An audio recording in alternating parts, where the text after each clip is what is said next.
La région Bourgogne-Franche-Comté se dote d'une stratégie de production des biothérapies, c'est-à-dire le médicament de demain. L'enjeu, c'est de faire croître les entreprises qui sont déjà présentes dans notre région.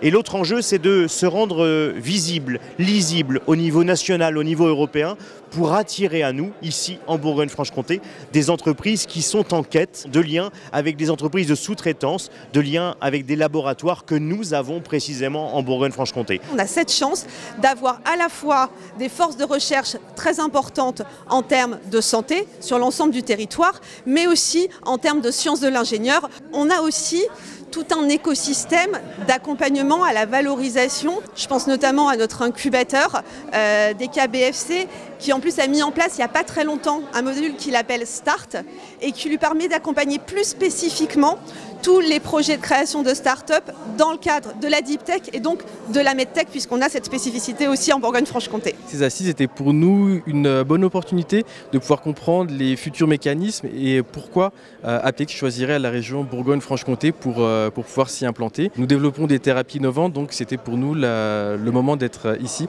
pour bien comprendre quel est le futur en Bourgogne-Franche-Comté. L'EFS est bien entendu engagé dans cette bioproduction puisqu'il produit des médicaments de thérapie innovantes.